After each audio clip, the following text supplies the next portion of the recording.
A very good morning to one and all present here, and welcome to the launch of the South Asia chapter of Women for Ethical AI.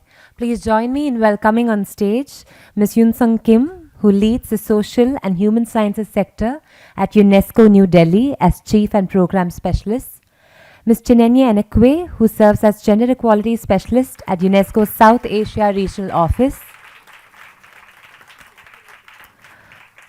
I would also like to welcome our panelists for today, Srimati Ramadevi Lankaji, Ms. Sachini Herat, Ms. Meena Zahir, Dr. Krishna Shri, and Dr. Bhavani Rao.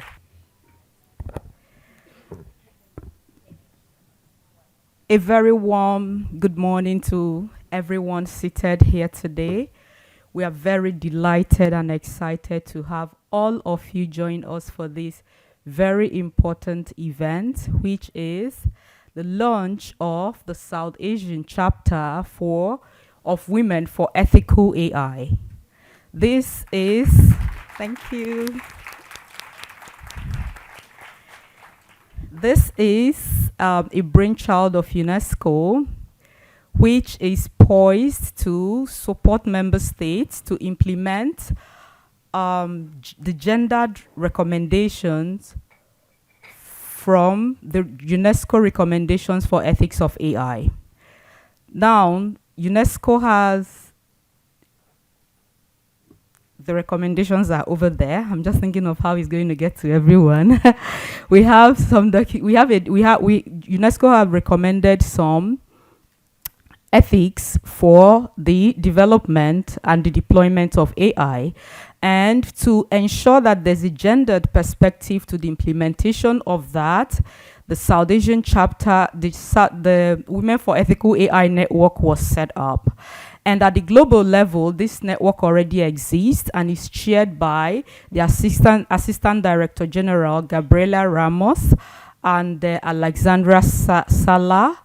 But we think that South Asia brings some very unique perspective and also have this unique landscape when it comes to gender equality, right? So we deemed it fit to launch a South Asian chapter for this particular network. And today we are going to get to know all about the network, and yeah, we are very excited to have you join us for this very important event. Now, before we move into this event, as we are moving into this event right now, I will recommend that we hear from the ADG as she welcomes us officially to this event. Thank you. It is truly an honor to mark this milestone moment of the launch of the South Asian chapter of the Women for Ethical AI, or the Ethical Artificial Intelligence. This initiative is part of the global platform of UNESCO and is just beyond a program. It is a movement, a commitment to promoting gender equality and ethical innovation in the AI ecosystem. Together, we aim to ensure inclusive participation, address systemic biases, and foster collaboration to shape trustworthy AI that serves humanity equitably. Today, we're not just inaugurating a new chapter, we are igniting a collective mission to shape AI in ways that are inclusive, equitable, and uniquely attuned to Southeast Asian challenges and opportunities.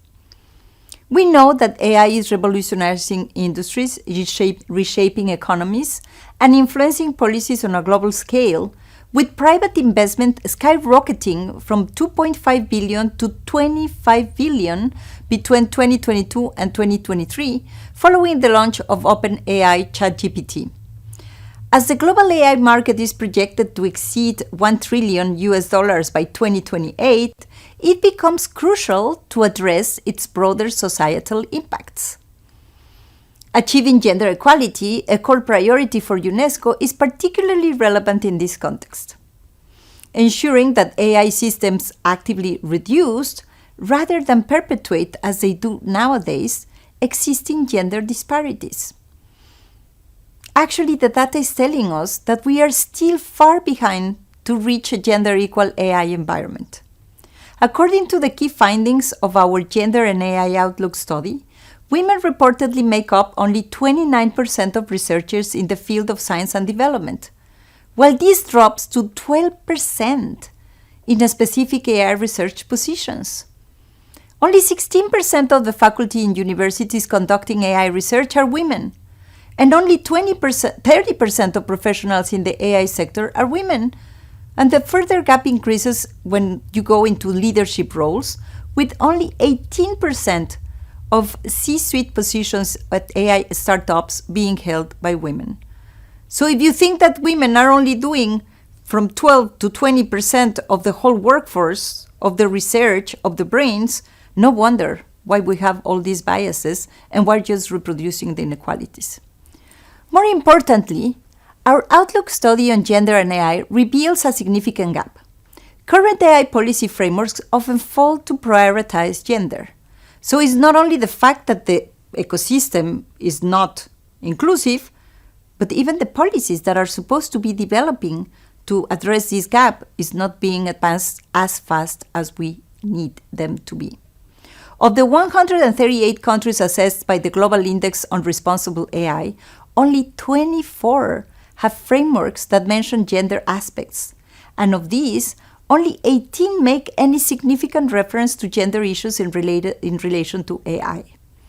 Regarding AI policies and gender in Asia-Pacific region, the UNESCO Outlook on Gender AI found evidence of women and gender being mentioned only in 8 policies from 7 countries in this region. Yes, Singapore, Korea, Malaysia, Japan, India, Hong Kong, Australia are doing some reference or are advancing some policies, but only Australia and Japan are the countries that score above 50% of the composite category of gender equality. So there is much, much room for improvement. And this is why with this opportunity comes immense responsibility and the role of women, especially in Southeast Asia. This region, with its rich cultural tapestry and over 2 billion people, remains underrepresented in the AI narrative. According to UNESCO, again, women represent only 22% of AI talent globally and even fewer hold leadership roles. But the disparity is even starker in South Asia. The absence of diverse voices not only diminishing opportunities for women, but also compromises the ethical and social impact of AI systems.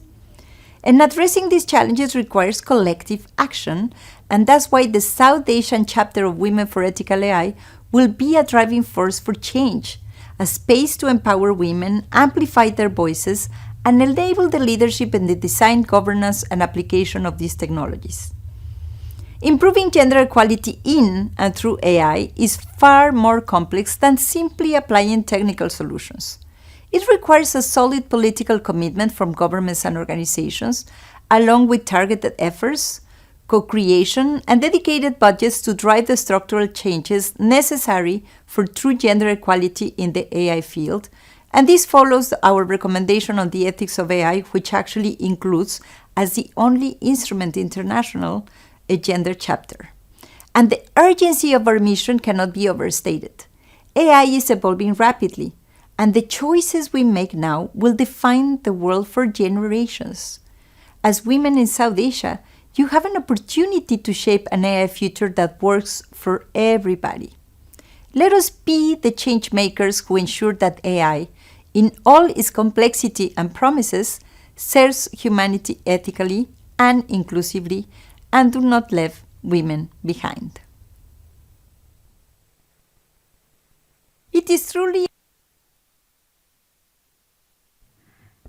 Thank you very much. We've heard it. Only 30% of professionals in the AI space are women. I'm going to invite Ms. Unsung Kim, who is the chief of the social and human science sector at the UNESCO South Asian Regional Office, and she's going to run us through what we are really envisaging for the Women for Ethical AI for the South Asian region. Unsung, please.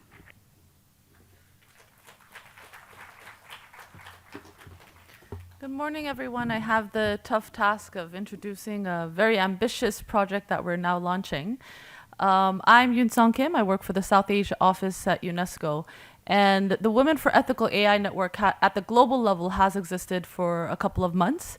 And it really came from the motivation that when I saw the existing composition, that there wasn't enough South Asian women represented. And that's such a pity, because working in this region, I see so many amazing experts doing amazing work in this field, and the work that we're doing is just not represented. So that was a very simple motivation on my side to start the project. And together I have fantastic people supporting me, like Dr. Bhavani, who was willing to chair the network. And so it's a great pleasure to maybe start off on introducing the chapter to many people, and hopefully we'll get a lot more attraction and interest from experts around in this region. So could you start my presentation, please?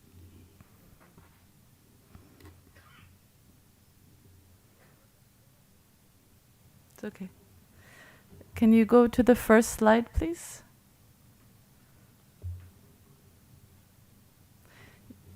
Yes. So the idea, basically, I'm preaching to the choir, but you've heard Gabriela Ramos talk about numerous statistics over and over again on how the AI ecosystem is majorly run and dominated by Western white male, and why that is a problem. Now, when we look into the data for South Asia, unfortunately, it's not as much and as rigorous data that we want to have. And already we will aim to do that kind of research, to go into the granular details of, okay, 30% of women are in the AI space, but what about South Asia? How does that look like? And I think the whole idea of making the South Asia chapter is, yes, have more women in the AI space, but also let's look at the governance frameworks around responsible AI in South Asian countries and see whether they're even considering gender or gender equity as a lens in their AI governance frameworks. Next slide, please. So the outlook that we have here today, it's already over there for everyone to enjoy. It shows that there's inadequate data collection on women in AI. There's not enough regular gender disaggregated data for us to even accurately understand the situation at the global level, and it's even worse for South Asia. We also don't have enough granular metrics to track this kind of data in the private sector, in the government sector, and in universities. So that's something maybe we can advocate for. And the reason we're talking so much about collecting data is, if you don't know the problem, if you don't know the diagnosis, how do we propose accurate solutions? So that's something I would recommend that all of you have a look at. And I think it's also one of the aims of the South Asia chapter to contextualize the data and the findings from the gender and AI outlook, and see the reflections and what we can do in the South Asian region. Next slide, please. You'll have to push once more, yes. So you'll see all the statistics in the outlook. These are secondary resources that we have collected. And as Gabriela Ramos mentioned, the issues are stark. I would like to also reach out, maybe at the end of the panel, we would love to have inputs from all of you who might have more granular data at the country level, at the regional level, because what we see here now are all global level data that we really need to dig into a little bit further. Could you go on, please? Next slide. The next slide. I won't go through the details because these are lists of showing us that there are a stark gender gap throughout the AI ecosystem. And in this context, please, next slide, UNESCO has made a deliberate effort to advocate for gender inclusivity. Now, if you look here, it's an interesting fact. The Global Index on Responsible AI is a data source that looks into country-level progress of AI. We've identified out of 138 countries, only 24 have governance frameworks on AI regarding responsible AI. That's already a very low starting point. Out of the 24, only 23 even mention or consider gender equity as an angle. And out of the 23 countries, only 21 even mention the terms of gender equity, gender parity, and that's really, really not enough. Unfortunately, when we dig a little bit deeper into these AI governance frameworks, Mentioning a term does not really mean it's a key form of analysis. So we have a long way to go. And I actually had a quite frank discussion with Rama Devilanka, who's on our panel today. She comes from the government of Telangana, as well as government officials at the union level. And honestly, they're saying, look, AI is a very, very new technology. We're still figuring out how to manage AI in general, let alone responsible AI. And gender equity and genderless is unfortunately not something we have considered yet. That's why people like us have to do the research, have to advocate to make sure it's not an afterthought, to make sure it's not too late, that once the frameworks are already developed, oh, oops, we never thought of it. And I think that's another really stark evidence that we see here, that clearly gender is not a lens included in any of the government's frameworks. Next slide, please. So this is just, next slide, please. It's the narrative that I wanted to say. And with this, we're very proud to say that the UNESCO Global Recommendation on the Ethics of AI is, yes, one of the only documents and global normative frameworks that consider gender equity. We made a conscious decision not to mainstream it, but to have a separate chapter on it, as well as environment. And this was to give you a little bit of context, this was in 2021, before ChatGPT. So we were having a huge struggle in going to government officials, going to international platforms, and talking about the UNESCO recommendation, but also talking about gender and environment. And at that stage, they were looking at us as, why are you even talking about ethics and gender and environment? How is this relevant to our work? To help our work, in a couple of months, ChatGPT was launched. And that made our jobs much, much easier, because governments were then coming to us, but still, again, they weren't having the gender lens. So I think the UNESCO Global Recommendation and the gender chapter and the experts like us can play a huge role in advocating for these elements. And that's what we envision as one of the primary roles of this Women for Ethical AI chapter. Next slide, please. Something we did deliberately, next slide, is to create concrete policy toolkits that can help governments implement the global recommendation. So the global recommendations is high-level values and principles that has to be considered in the design and deployment and development of AI technologies. It's linked to concrete policy sections. But if you give governments a recommendation like that, most often they don't have the concrete tools to implement it in their own countries. So we developed 2 policy toolkits, again, with gender equity at the primary consideration.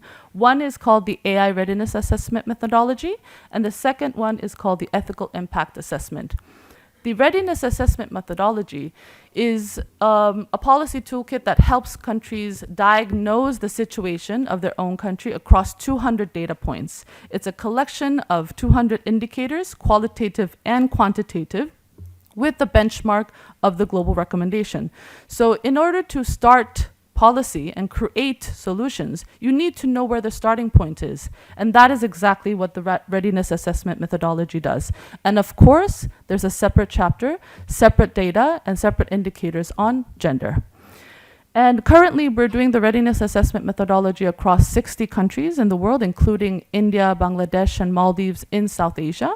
And we have 15 more coming. And I think what's quite remarkable, it's not just the Global South that are working with us, but it's also Global North countries that have quite advanced AI strategies. And the reason 75 or 60 is such an important number is because if you look at all the ongoing discussions on AI governance at the global level, whether it's the Bletchley Park document, whether it's the AI Korea Summit, whether it's the France AI Action Summit that's coming up in February, most often the Global South is not represented. Most often the way the Global South is represented is through agencies like the UN. And we at UNESCO think that is very, very unfortunate.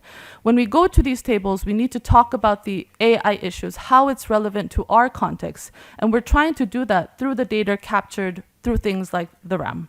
So that's something we're very proud of, and we want the Women for Ethical AI Network also, when the RAM country reports come out, to give us feedback on how the gender lens can be strengthened. And that is another huge important role of the Women for Ethical AI Network that's being launched today. Next slide, please. The ethical impact assessment is another toolkit that usually we go either hand in hand or after the RAM.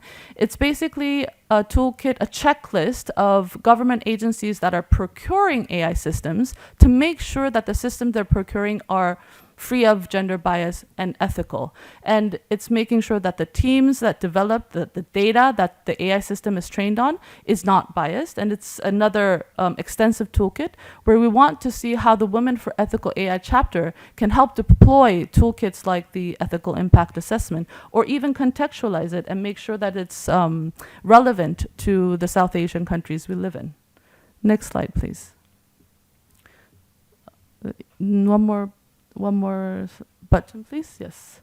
So the Women for Ethical AI Network was launched for these motivations at the global network. We have many side events coming at the France AI Summit in February, but we also are planning a global forum on the ethics of artificial intelligence, the third event in Thailand in June. We are definitely going to invite our South Asia chapter network members and make sure, again, to advocate for the issues that we believe in.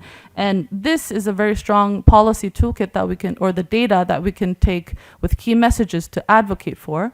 But again, it would be great if we can have some more granular detail about the stark issues in South Asia. Next slide, please.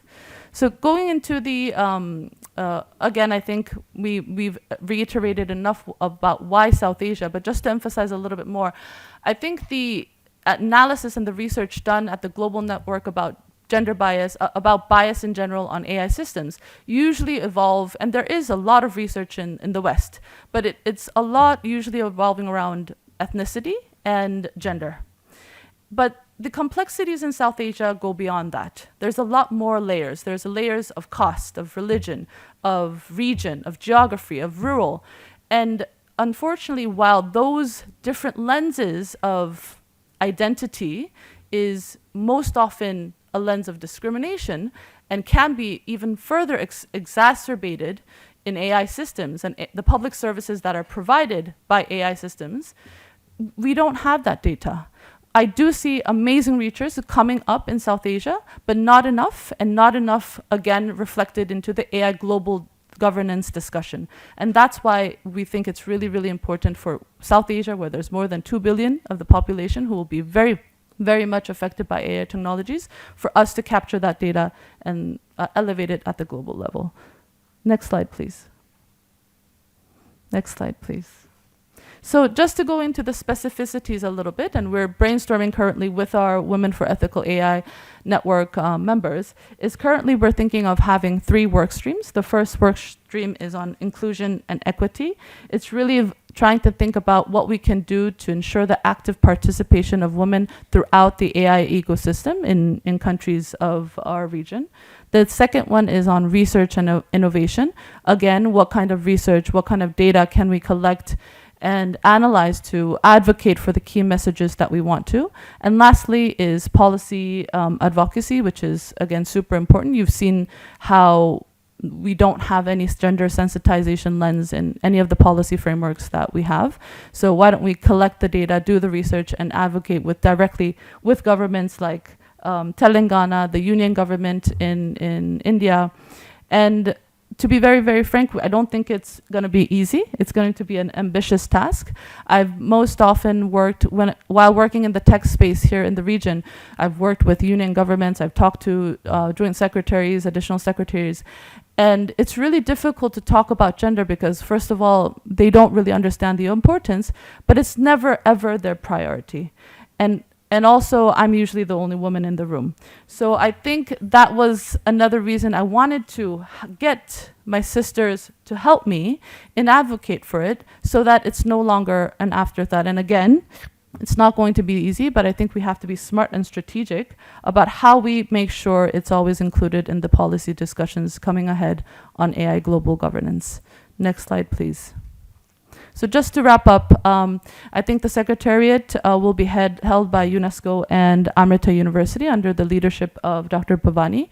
But this is not a top-down approach. We really, really want to make it inclusive. So it's more, we'll brainstorm together, we'll strategize together, making sure that we can really have impact at all levels, from grassroots to policymaking to communication and advocacy. And hopefully we can include you, all of you, together on our journey. Thank you very much.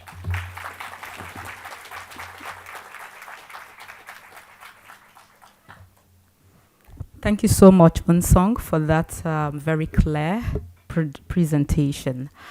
Okay, so the next thing now, I know someone may be thinking is the panel, not yet. Okay, we're going to play. All right, so we're going to play now. We're going to test our knowledge on AI and some gender-related issues. Can we get out our phones? I know, right? Okay, please. Yes, host live. Good. It's getting good. Okay.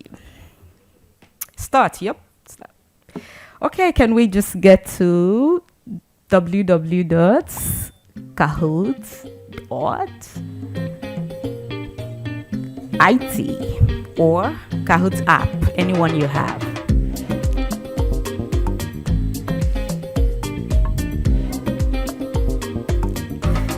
Can you reduce the volume, please? Thanks. That went too low, though. Oh. So if you get there, then you just, okay, good. People are joining. If you've just joined, you're going to see yourself on the screen. Just put the code. If you get to www.kahoot.it, then you just put the game code. It's getting interesting. We are starting in just 15 seconds.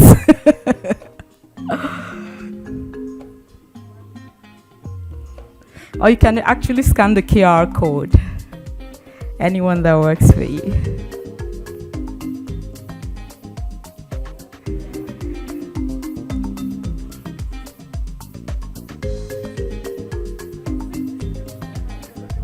So we have 85 players at the moment, 86, 87, 88, 90, 91, 94, 98, 100 players. Can we start now?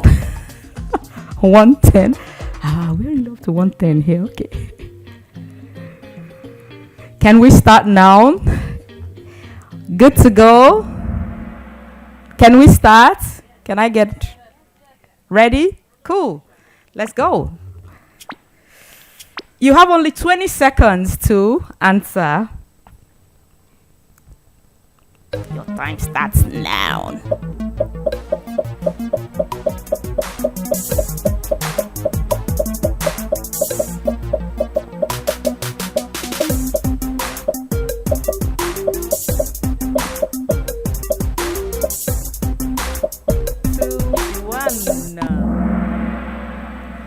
Okay, and the correct answer is 1956. So if your name is here, you got it. Second question, 20 seconds again.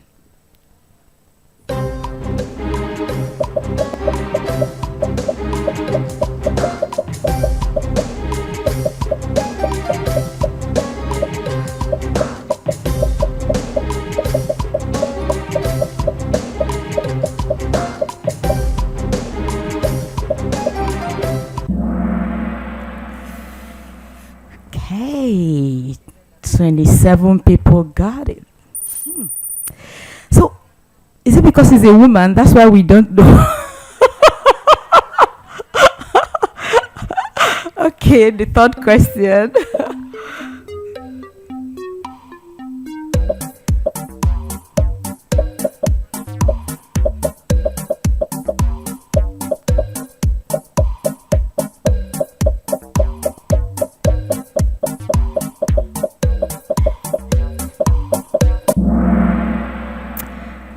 "24 people." Okay. The next question. Who is leading? Kuma. Wow. Okay, let's go.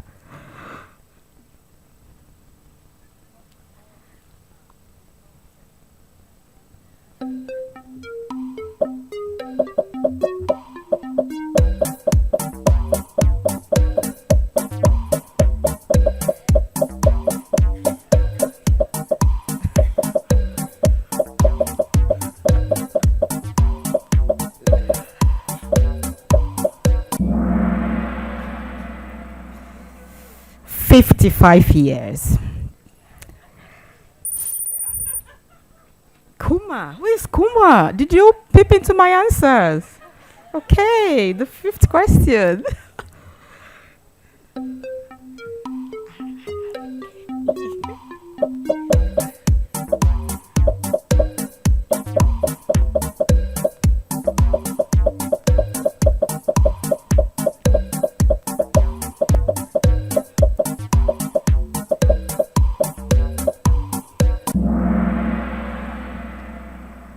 Great. So a lot of people got this. This is cool.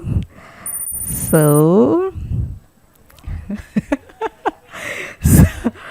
so number 6. It's getting interesting, right?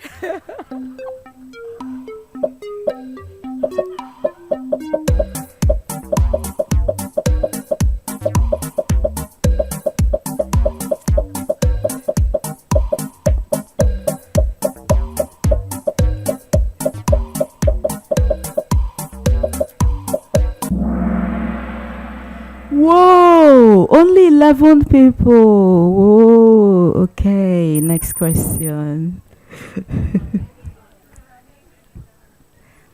You can't convince me otherwise. I think he peeped into my questions. You can't convince me otherwise.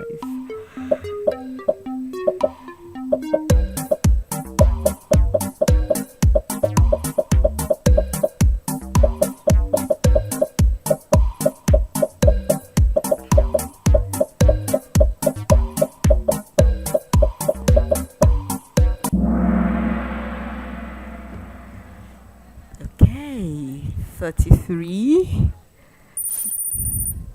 Ooh, he's been overtaken. Okay. So there's still hope, eh? So let's go there.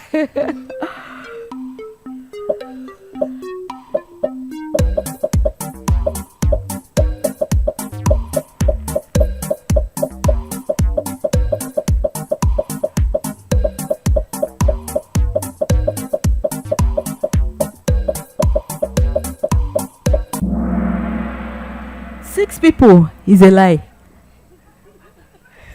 Oh my God. I don't believe this. Shreya. Okay. Nabaya. You're coming up.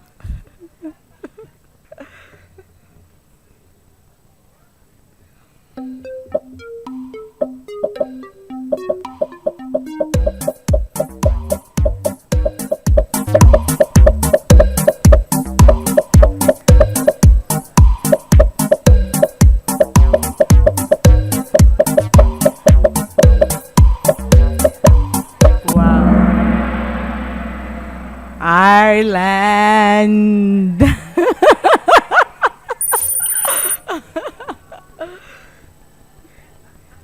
Shreya. Okay, let's go. 5 more to go.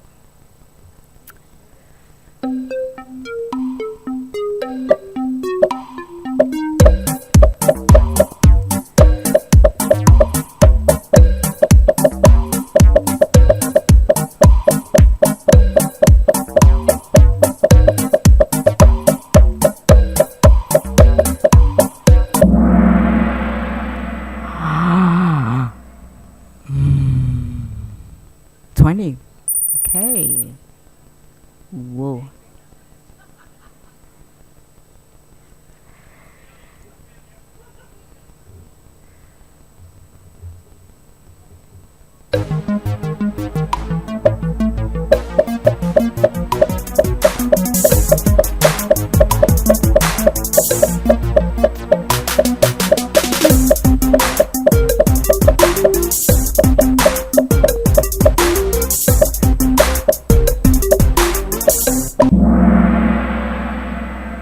Eighteen. Okay. Whoa. Shreya is the culprit here now, huh? Okay.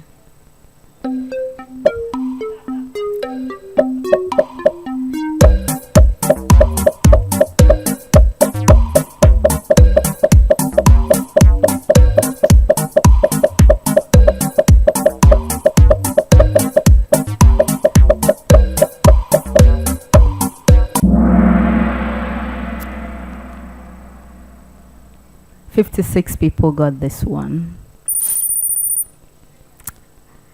Shreya. Okay. Second to the last. You can, I mean, you can do something to actually take over. Overtaking is actually allowed, huh?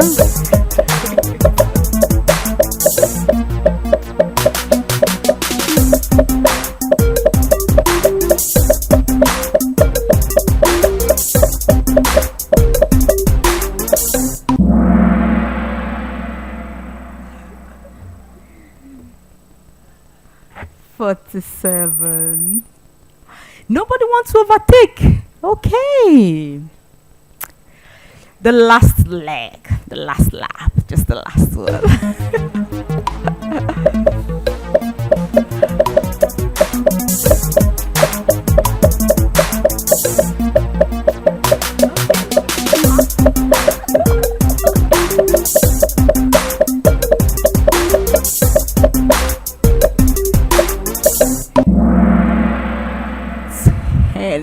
And not, because it's another woman, only 21 people got it. Cool. How was that?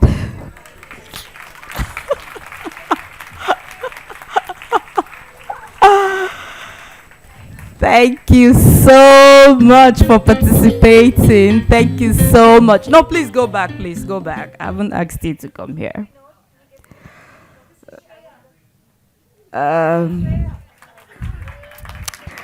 No, I haven't asked you to come here. I wanted to talk about the other slide. No, not the ranking. Not the ranking. Okay. Anyway, so I know that some people may want to know, oh, how do I know?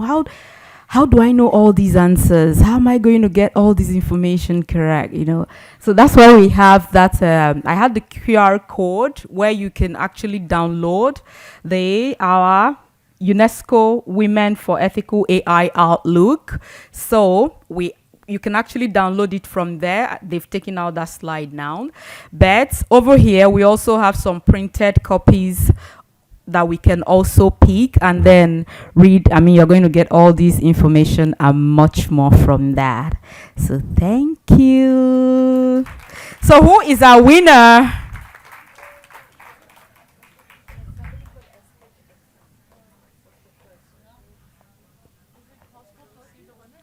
Yeah, I should. What did you press? No. Okay, one sec. Yeah, I think they moved so fast, really. They moved so fast. We were supposed to see our winner.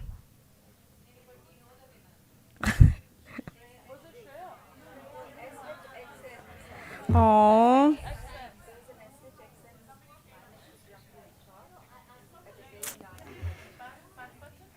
I don't know if, can you go back? But I don't even know.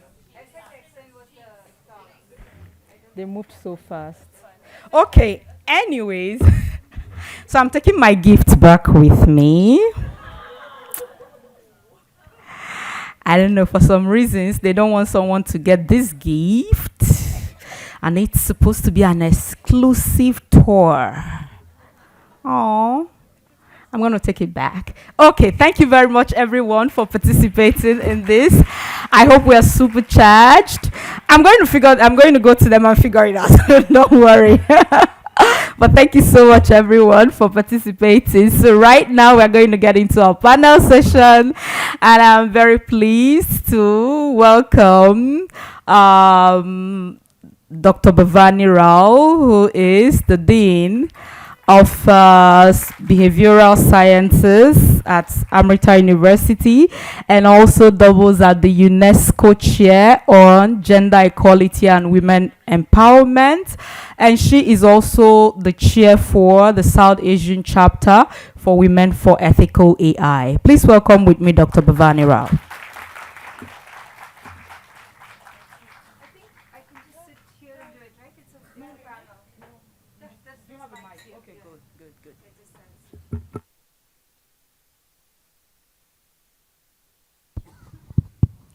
That's the nice part of being a panel session. You can just sit and talk.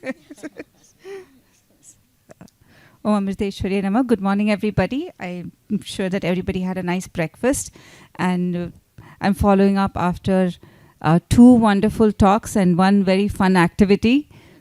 Don't look at my scores, okay? Definitely don't announce it. Yeah, I was humbled even before I started it.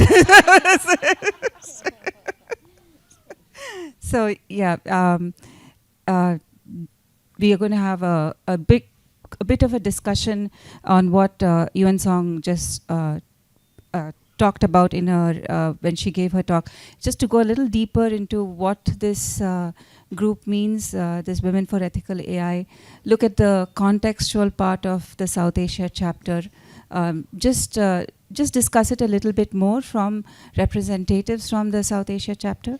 The countries being, of course, Bangladesh, Bhutan, Nepal, India, Pakistan, Sri Lanka, and Maldives. And these are the countries that are there. We unfortunately don't have representatives from every country, although 2 of them who were supposed to come from Sri Lanka and Bangladesh couldn't make it.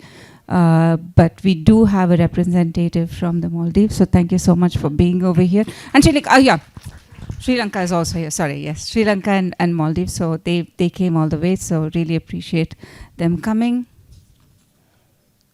Yes, thank you. I got a note that we should move you up on the panel so that to keep your time. Yeah. So at what time? Just so that I can be mindful of the time. 10:10. Okay. Now I'll keep it really short. I'll give you a quick introduction to our panelists, and just again the thought that just want to extend on that thought that Yuan Song mentioned about hierarchies, right? So we have hierarchies of men. We also have hierarchies of women. But over the past couple of days, we really need to start thinking of it as the hierarchy of motherhood, because that is probably the most fair hierarchy and the most compassionate hierarchy that we can ever envision, in the sense that it is based on a love and compassion for all. So it can never exclude anyone or any group. It can always be inclusive. So in that sense, for this panel, I would say that the motherhood rests with UNESCO, and we are the sisterhood under that motherhood. Does that sound fair enough? Yeah? Okay. So the UNESCO being the mother or parent organization, and the network of women that we form here are sisters, all looking to see how we can work together to make this world a better and a fairer place for everyone here. And with that, I will introduce our panelists. I will first introduce our first panelist, and then I'll introduce the panelists as we go, if that's okay. Just because of time. Okay? I just want to take a little bit more time introducing our panelists. So I'm just going to refer to my notes so that I can give you most of the panelists who are here. They are very esteemed people who have come from rich backgrounds, who have already done a fair amount of work, and that's why they were hand-picked by UNESCO to join this network as a starter. And of course, this network hopes to grow and add more inspired members along its journey. So, please join me in welcoming Dr. Ramadevi Lanka, who is sitting here by my left. She is our first panelist, and Dr. Ramadevi Lanka leads the Emerging Technologies Wing of Information and Technology Electronics Communication Department, that is the ITE&C of the Government of Telangana in India. She has shaped and implemented policy frameworks in cutting-edge domains such as AI, blockchain, cloud, drones, and cybersecurity, and others, and created a very conducive ecosystem of growth of emerging technologies in the state of Telangana. She has played a pivotal role in establishing centers of excellence in AI, cybersecurity, e-waste, and additive manufacturing. Her Sorry? You can cut short the introduction. I mean, I would. No, it is also the introduction also serves as a celebration of your work. So if that is okay. So her pioneering work in AI earned the recognition as one of the women in AI by Google. She's a very celebrated woman for the work that she has done. She's also received the Women Achievers Award from the Telangana government, state government in 2022. So please join me in celebrating the work that Ramadevi Lanka has done, and I will call her. She has to leave in a hurry, so I'll first ask her questions, and then I will move to the other panelists so that they can pick up the conversation after. So Ramadevi ji, Dr. Ramadevi Lanka ji. Ramadevi Lanka ji. Ma'am, you have been in the state government and you've worked with the government machine, and we all know and appreciate how difficult that is. But what steps do you think that the Telangana state government under your guidance has managed to ensure in terms of a transformative gender approach and in embedding, what has it embedded within the state's digital or AI policy? What kind of steps has the state government taken? Thank you for those kind words. Especially. Am I audible? Yeah, just push the mic. Yes. Hello, thank you for those kind words, and good morning, everyone. Well, before I answer your question, I take this opportunity to thank your entire team for organizing this event in such a beautiful way. You brought together the best women out there, I mean, I interacted with so many women, and I really felt so glad, we have such a, such great women, contributing expertise, whatnot, But somehow in a few conferences, we are just not visible there, but you could manage to do that, bring everybody together and, have this great. And again, I appreciate UNESCO for actually launching this event, South Asian chapter for Women for Ethical AI. In fact, this is my personal dream, I would say, but somehow I couldn't do. Great job that you have done. So, coming to your question, as Yuan Song said, Telangana has been a pioneer in adopting advanced technologies, and we actually released our framework way back in 2020, and again relaunched a roadmap, AI roadmap, just last year when we organized the Global AI Summit. But being such a forward-looking state, I would admit, as Yuan Song said, we did not include the gender lens in AI. Though we are doing some great work, in AI, using AI to solve problems for social good, addressing very, very deep problems. We are doing a great job in that area, no doubt about it.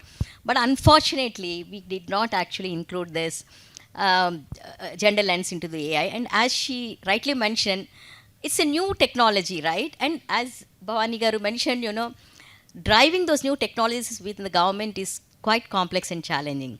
So we wanted to reduce that complexity, and in fact, even ethical AI, we did not include it in our first framework. I mean, it was there as one of the pillars, but we focused on other pillars where we implemented projects in social good, skilling, capacity building, other areas. But ethical AI also consciously we avoided, because the moment we say something about it, there will be resistance from the entire, official community. So while 3 years have passed now, in the 3 or 4 years, I think we have been in this AI journey. But what I would like to share is, though we did not include it in the policy, but there are a couple of initiatives that we have driven, that actually leads to inclusion, and capacity building amongst women. So broad three areas that we focused on. Maybe it's unintentionally, intentionally, I don't know about it. Number one is bringing innovation to women, as various statistics yesterday, Maria also mentioned about statistics, how few women are there in the innovation ecosystem. So realizing that, during the GES, Global Entrepreneurship Summit in 2018, actually,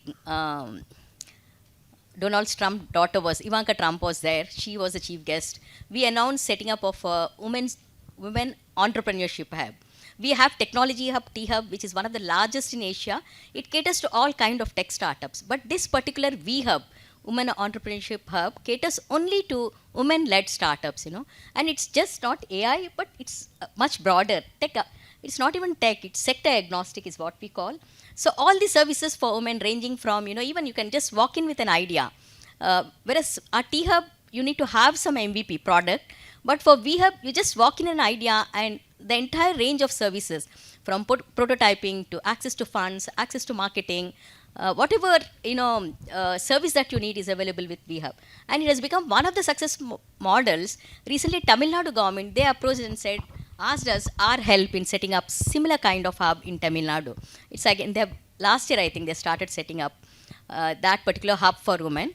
So this is one example, I say, innovation. The second is capacity building, and everybody talked about it. How do we actually bring awareness, advocacy, and build skills, to have more women in the AI ecosystem. So we have been doing this for quite some time. While we said we'll train 100,000 women, again I admit that we haven't come out with a target number for women. We said we did not say that we'll say, within 100, we'll actually 30,000. We didn't say that. But we are actually focusing in the capacity building area for women. We actually reached out to one women's college, And again, as you all know, AI, it's just not tech, There's so many roles in AI, non-tech, law. So we reached out to non-engineering colleges to test out how women actually react to it. There were 500, it's actually 5,000 women, students are there. When we reached out, they were very hesitant even to come to classes, saying, oh, AI is not for us. AI is only for the technical world. But we said this is a foundational course that everybody needs to understand. Finally, we could register 5,000 women students, and it was successful. We actually partnered with Intel to offer that program.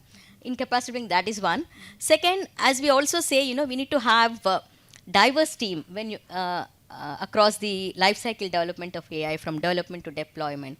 So one very important social problem that we are trying to address is consumption of drugs. It's huge in our state, As young children, as young as 12 years are consuming drugs, getting addicted to drugs. So we developed an AI tool on the request of the department. And then designing that, we made it sure that, women participate in the design. We had clinical psychologists, psychiatrists, women psychiatrists, helping us design. So that's the second step, as we say. They say we walk the talk, There is no walk, but we are doing the talking. The reason we didn't put it in the policy, but we are doing it. And the reason, I'll come to so many projects we are doing. There is no time to actually share such kind of projects here. But the third one to which, and this is all possible because, again, as everybody was talking about it, we need to have women leadership at the top, right? And in Telangana, I head the Emerging Technologies Division, As I said yesterday also, if women occupy important positions at the top, consciously or unconsciously, we tend to actually choose the right talent. I wouldn't say we choose women, but we know that we want to get the right talent. While men somehow, unconsciously, I would say, they tend to exclude women in choosing, for the top positions. So at one point of time, as I mentioned yesterday, we handle one of the frontier technologies ranging from blockchain, cloud, robotics, you name it. Every advanced technology, we do it in our division. And at one point of time, the entire team, comprised of women. So that's the kind of change you can bring in if you have leadership positions. And we also have a chief secretary, she's again a woman, Shanti Kumari. So that's what, that's three important things. Bring in more women in innovation. Second, capacity building, again, targeted for women programs. There are many programs that we're. The other one that I would like to mention yesterday, Karya, I said, right? We are targeting rural women.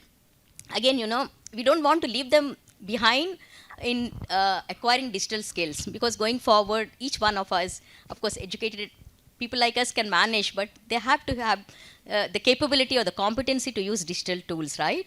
So with Karya, a very innovative project, again, it's AI-based tool that we are providing to the rural women, to give their views on gender bias in agriculture.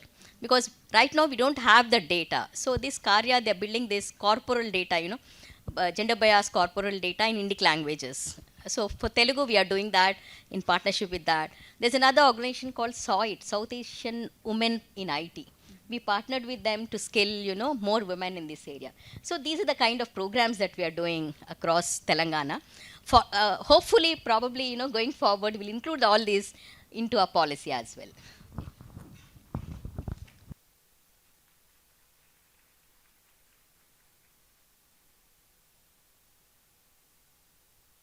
I mean, there was so many takeaways from that talk. I mean, I really love the fact that you started to work with schools that were not actually technical schools, but women's with law. And I think that's one of the fundamental ways we can bring a lot more students. I was even thinking of our own social work students and how that would be. That's a great idea. Yeah, that we should, it's many takeaways from your thing. I'll ask you a quick second question so that you can leave, but I also realize that we're actually time-wise at the end of our panel. So I just request those who are actually maintaining the overall time to notify the necessary people that there'll be a small delay in the valedictory function. So if there is anybody who's paying attention to the overall time. A quick second question. How do you see the role of this network actually working with the government, supporting the government to address gender stereotyping that is translated into the AI systems? Yeah, there's a lot that we can do. Yeah. There is a lot that we can do. We are actually developing procurement guidelines for the government, for the government officials. So most of the government officials are facing difficulty in evaluating algorithms. How do I actually compare two algorithms? The conventional procurement they're comfortable with, but they're not sure. So for that, to address that problem, we are actually developing procurement guidelines. This is in partnership with GIZ Germany. So in that, again, one recommendation of this particular guidelines or a report, you may call it, is to set up an ethical AI committee for each government, wherein every project will have to be routed to this committee, who will evaluate and then give a go-ahead or whatever recommendations. Based on that, the department can make changes and further take it forward. That is one recommendation that we have made. But I request the network we can share the draft of that, which we are planning to launch in the month of Feb, probably. So to give your inputs, how do we actually include that so we don't miss out this time at least, earlier we haven't done it, to make it more robust in terms of, this gender equality lens.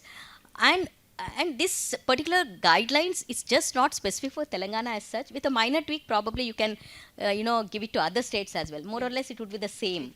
Yeah, so that will be a great, way. That's one way.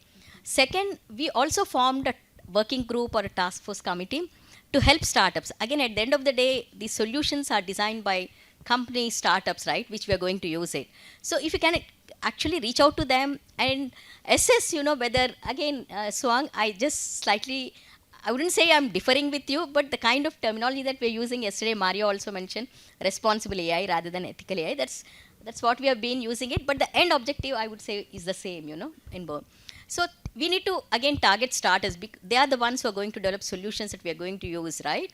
So we actually formed a task force that's going to kind of assess whether the startups are actually, incorporating these responsible AI metrics into their systems.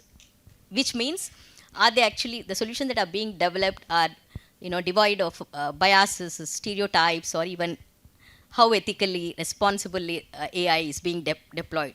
So we are, in fact, there is a matrix already available out there, which the startups are asked to evaluate themselves. So where they are on that responsibility AI matrix. Based on that, even if government is going to procure later, we would look at that index. Whether that particular, maybe this is another area that really, this network can contribute to. If a government is procuring a solution, one metric should be that you can call it ethical AI or RAI, some scoring would be there. Based on that, we should be able to procure. If they meet those criteria, that's the second. These are the two important areas, I think, that we can look into it. Yeah, and the third one that I thought of was as you rightly mentioned, there is no framework as such with any government so far, in actually having women representation or, women in AI. Probably if you can suggest, we are ready to work with you, with the network to come out with that particular framework, which can be even adopted by the center in a different form or whatever. So these three things, I think, we can work together with our government. Excellent, Ramadevi Garu. Why don't we create another network, a sub-network of women like you in the government from each state? And you can push the agenda within your own state governments also, so that this network can actually feed into your network, but you also have a sub-network of like-minded government officials like you who can also, within each state, that can actually promote the challenge. I don't know, just a thought. That's a wonderful idea. It's a great idea, actually. So we can have a focused kind of, discussions on that particular topic. Yeah, we should. Okay. Oh, okay. Thank you so much. I know you have to run, Ramadevi Garu. Thank you so much for being here the past few days. She's been like solid throughout the whole program. And thank you again. Please come back to Amrita over and over again. Sure, I would love to. Also but before I leave, I just would like to have a picture with all of you. I want to have it as a memory.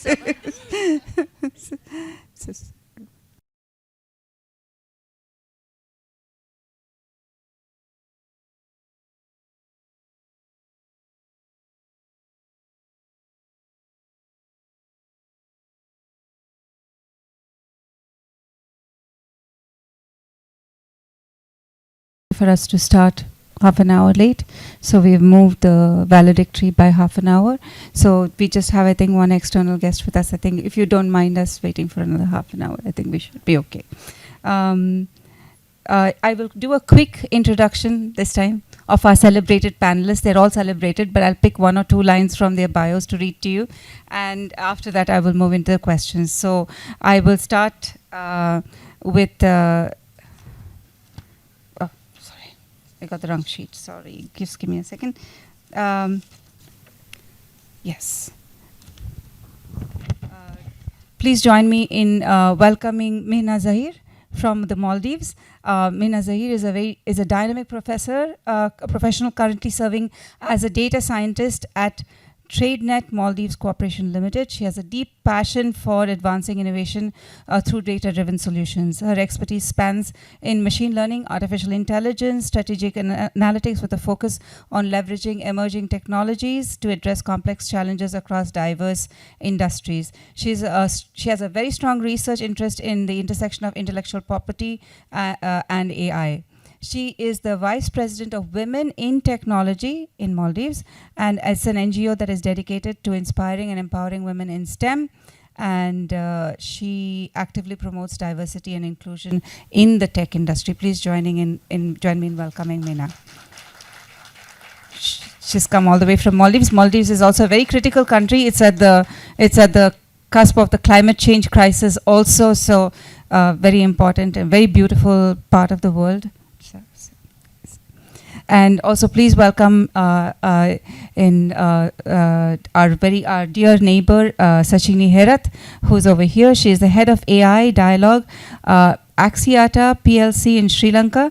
And she leads a team of data scientists, analysts, and ML engineers to design, deploy machine learning and AI models within the AWS cloud environment. Her work enables hyper-personalization, churn prevention, dynamic pricing, and next best offer recommendation for customers. Now, I don't understand a single word of that, but I'm sure it's really very glamorous.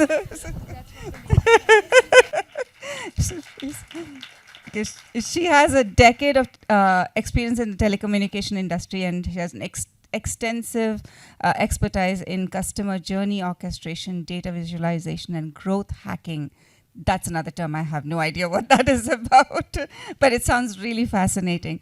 And I will also invite, welcome my dear colleague, Dr. Krishnashree. I have a different bio for her that I hope I can find on time. Please bear with me just a second. she has many bios, so I'm trying to find the right bio for her for this particular panel. She's a distinguished academic. She's a researcher. She's the dean of the postgraduate programs here at Amrita Vidyapeetham. She's also the CEO of the Amrita Business Technology Business Incubator, the TBI, over here, and she's renowned for her extensive contributions to the fields of technology, innovation, entrepreneurship, and social reforms. She has over 150 very high quality publications and over 34 patents to her credit. Her work is characterized by a unique blend of technical expertise along with an understanding of social implications of technology. Her efforts have not only advanced academic knowledge but also had a tangible impact on policy making and a broader discourse on technology and social issues. She has also served as one of the key coordinators of the National Mission on Internet Communication Technologies, NMEICT, for the Government of India for over a decade. She's done a lot of pioneering educational work, technology and education work, especially in the development of virtual laboratories, encouraging access to STEM education in rural communities. She has also developed national innovational technology solutions for various technology challenged MSMEs, pioneered gender-based studies in computing sciences, and her center supports this massive effort called Shakticon, which is cybersecurity training exclusively for young women. In 2024, she has been shortlisted among Stanford's top 2% scientists as an emerging ranking that identifies scholars who are the top cited in their respective fields. Please join me in welcoming our techno woman-crat over here, Dr. Krishnashree. And you've already been introduced to Yun Song and Chinenye. So my questions, I will give you three, each a first round of question, and then if time permits, we'll go into a second round. I hope that's okay. So you should also notice that they come from slightly diverse background. Dr. Krishnashree, of course, is from an educational background, and Sachini comes from more of a corporate background, and Minha comes from represents here the NGO, the social sector background. So I'll give them slightly different questions so that we can draw out what we can actually use for the network. So Minha, I would ask you this question. What are the strategies required to ensure that the number of female tech graduates translates into an increased number of women in career and leadership in tech and AI? This is if, and you can speak to it in the light of also what the group that we are forming, the chapter that we're forming can actually do to help that happen.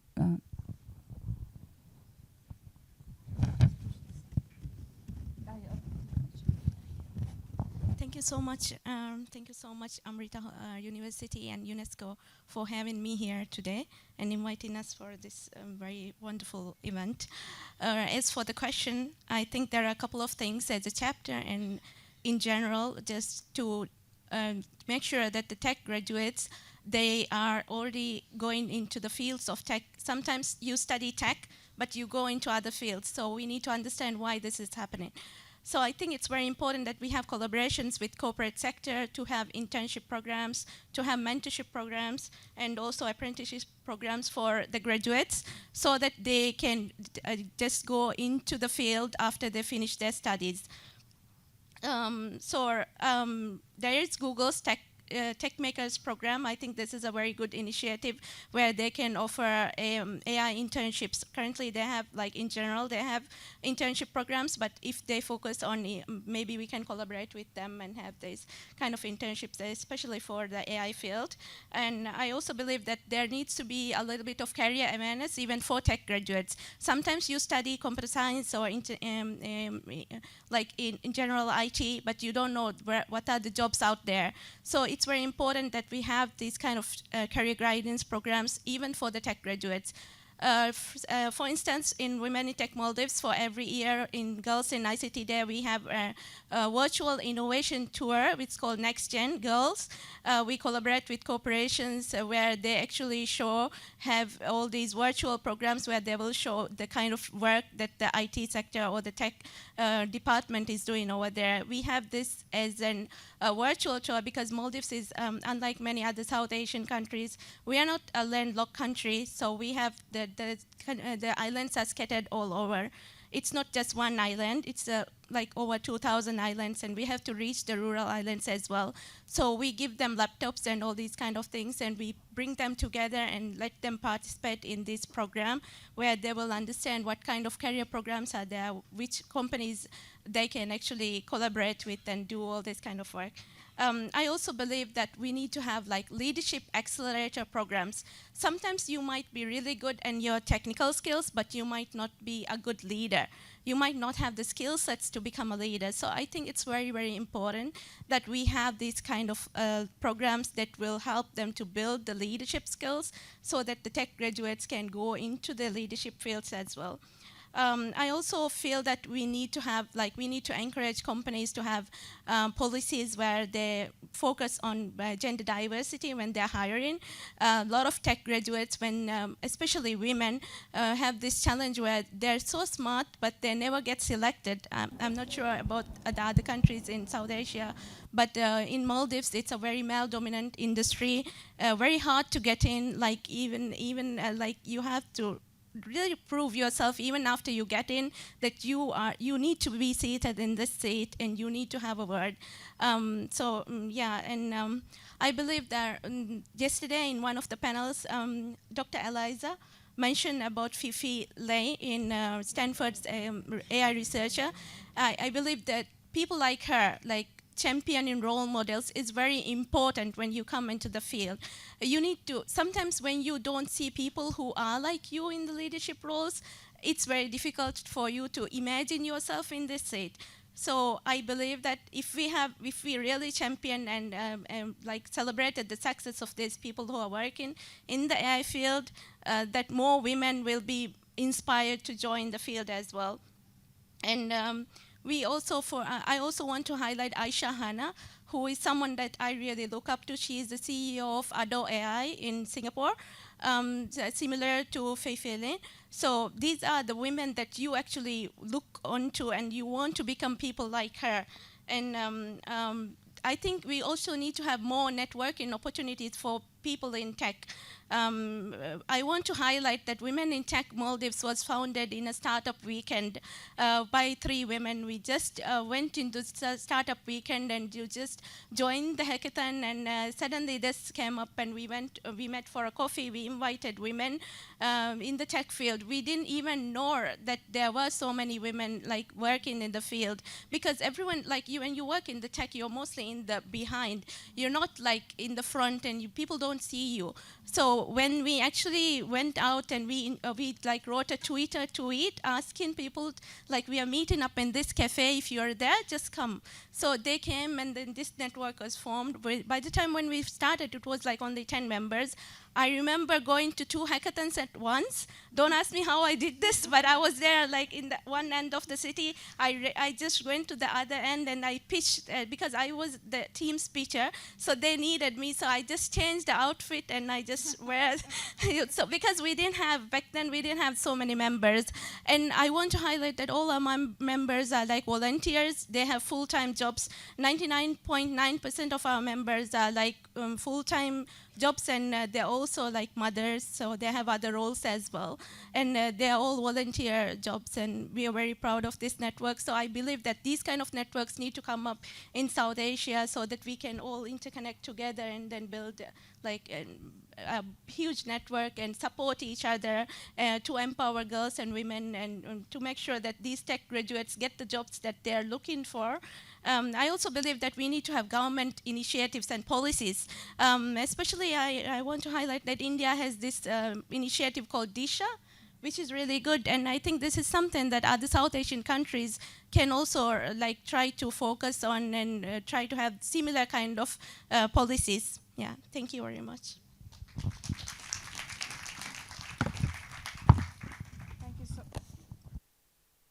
Thank you so much, Minna. You actually, it's like perfect the timing that I have for you. And I will now move to the next speaker, and Sachini, if I may ask you to speak next.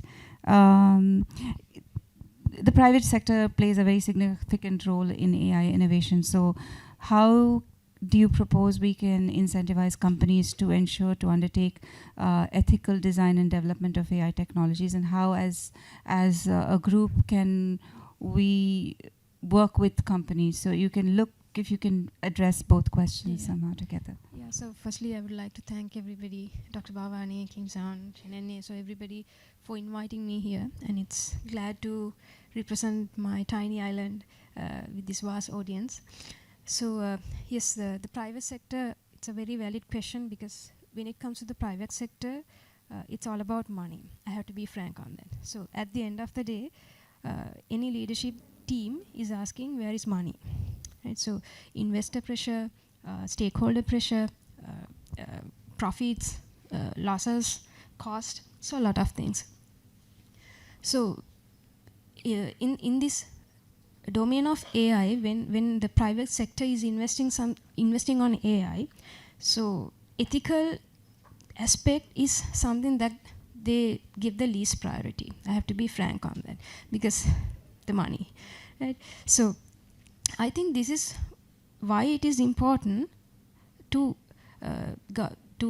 professional bodies like, as you correctly mentioned, the motherhood of UNESCO, right? So these entities, we need to set the policies. So if the private sector has the clear visibility on what we should deliver within the ethical landscape of AI, then they will be pressured, right? So pressure is something very normal in private sector. So I think the regulatory bodies has to pressurize them to adhere to these ethical aspects, right? So when we discuss on this ethical AI, responsible AI, there's a small exercise that you all can do. Just go to ChatGPT, a very famous application, and just type the prompt, give me 10 different pictures of doctors. Or you can say, give me 10 different pictures of CEOs. And maybe you can still give me 10 different pictures of nurses. Right? Just see the results. So I would say 7 out of 10 CEO profiles are male profiles. I have done this exercise. So when it comes to nurse or teachers, it's like 7 to 8, again female. So there is this unintentional bias embedded in these systems. Right? So this is what I see as the ethical aspect.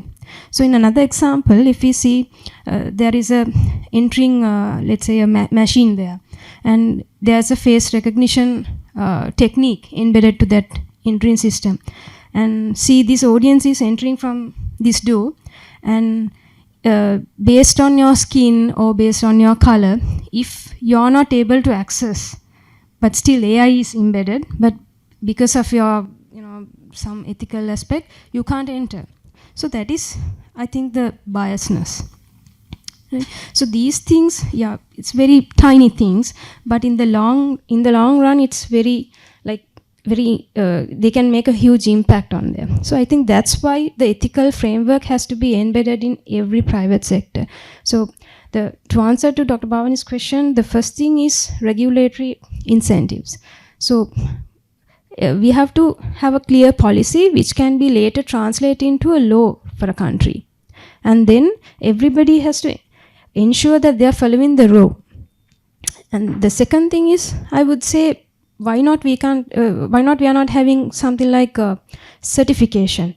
So we can have periodic audits, and then we can see whether these private sectors are adhering to the ethical AI framework, and then same as the ISO standards for quality. So why not we are having a certification like that, right? So we have to stress the private sectors to come up with creative ways to adhere to this framework while they are achieving their financial objectives. And the third thing I would say is the reward and recognition, which is very important. So as of now, I haven't seen any private sector entity, even in the global setup, being recognized as an ethical place or ethical product solution provider. So these recognitions are important, whereas the private sectors then can be empowered and inspired to be ethical in what they do. And I would say in terms of financial terms, financial incentives are another key important thing. Why not give in some tax breaks?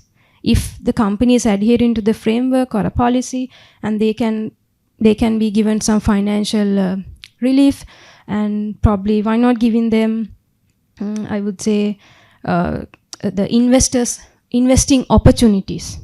Right? The other thing is, I think, the market incentives. So if everybody is aware of ethical AI, and there is a natural pressure coming to these private sectors to be ethical, because there is a competitive advantage creating among the private sector companies to be ethical. Because, so for example, if I'm to ensure that my data is protected, and if there is a certain company providing solutions, then I would go for that company because I know my data is protected. So that sort of competitive advantage is naturally created. So I think market incentives is another area. So that's I think from the private sector point of view. Thank you so much, Sachini. That was actually I did not sit in every deliberation, but I think that some of the things that you mentioned are clearly things that we should talk about. And I don't know, I think maybe over time we can deliberate on how this group can actually help bring these things into place. I will ask quickly, just because I'm keeping an eye on time. We'll address the next question to Dr. Krishnashree. Dr. Krishnashree, you have worked in all areas. So you worked in the civil society sector, you worked in companies. I think you worked at AMD for quite some time, right? And you're also now for many years in the academic space. As an academic and a researcher, as a top 2% Stanford scientist, I'm asking you this question. Where should our research priorities be to ensure the development of ethical and inclusive intelligence systems? And what unique contributions can the South Asia chapter, and I am sure that so many young Indian men are there in the Silicon Valley building these systems actually. It's true. So our actually South Asian biases are already embedded in the global AI systems, if you ask me. But what are your recommendations? What do you think we should be doing?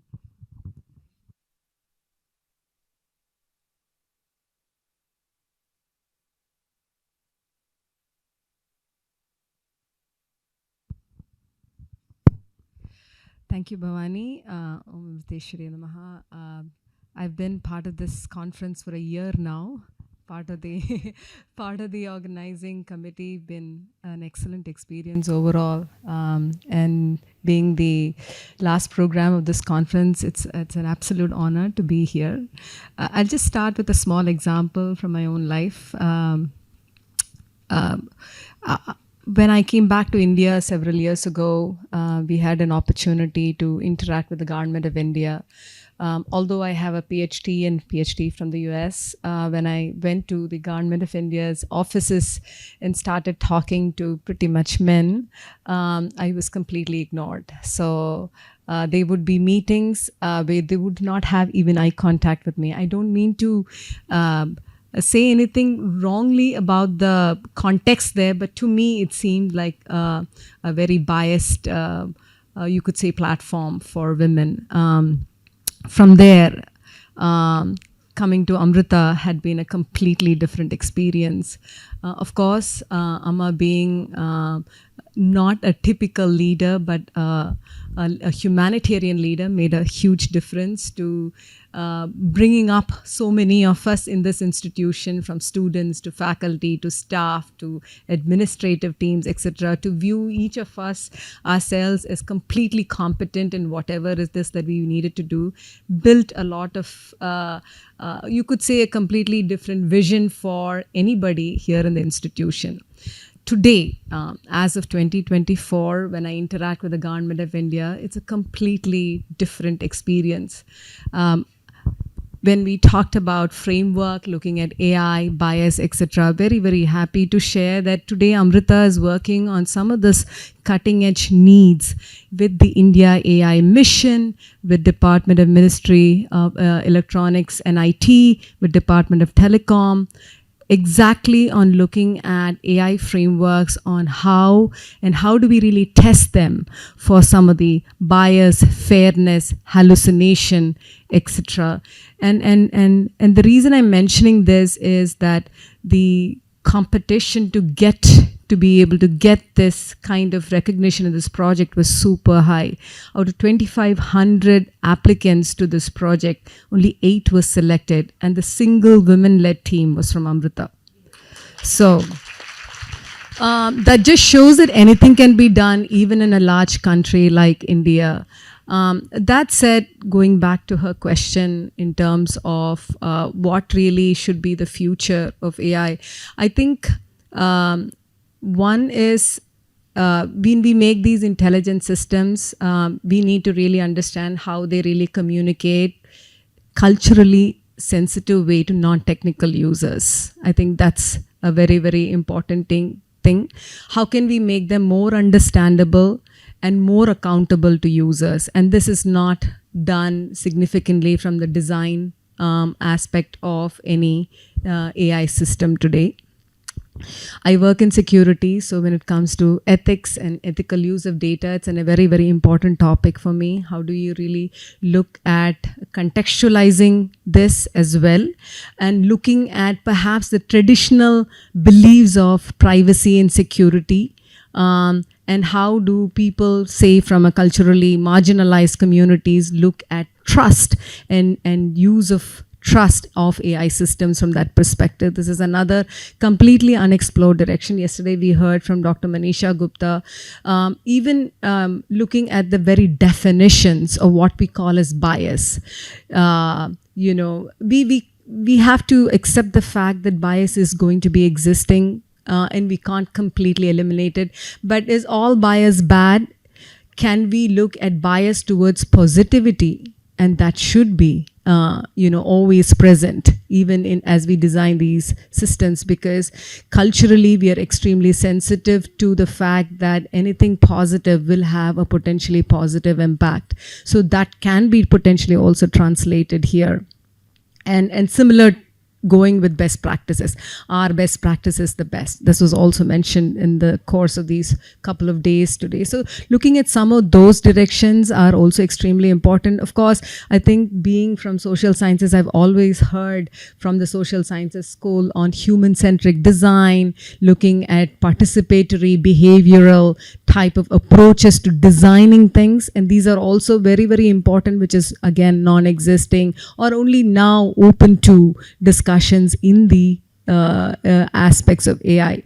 That said, I think we also need to ensure that when we teach women and when we are encouraging women in this broad field of AI, we also help them understand that potential fears are not real fears. So I had a student come to me just last month. She's studying a bachelor's program in AI here at Amrita. Excellent student. She's been working on several projects with us outside of her curriculum, coming to me and saying that I just feel I don't want to apply for a job in the corporate world.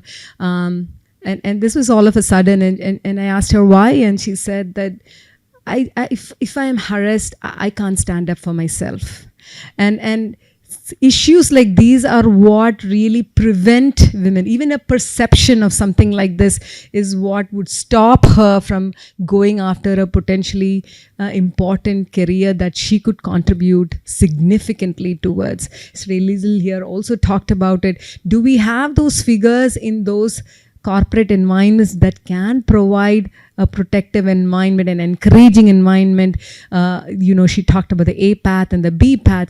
Can we give that A path to everybody that deserves it? It doesn't have to be only women, but I'm just saying in general. And what are the potential possibilities of that? How can research orient itself towards exposing some of these problems that exist today, so endemic, in fact, that they're almost invisible? So those are my thoughts. Thanks.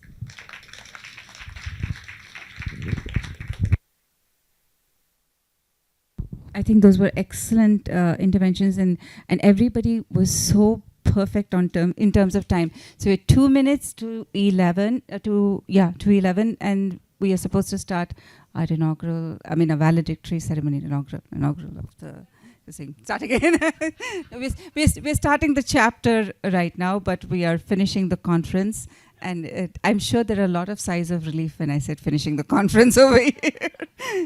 So if it's okay, we can wrap up this session right now, and we'll set up the stage for the valedictory. We took a picture. Thank you, everyone. Thank you for your patience listening.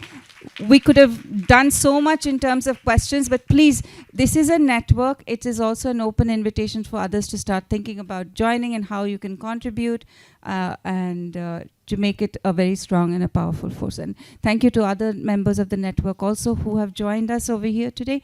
Please also give them a round of applause. They may not be here.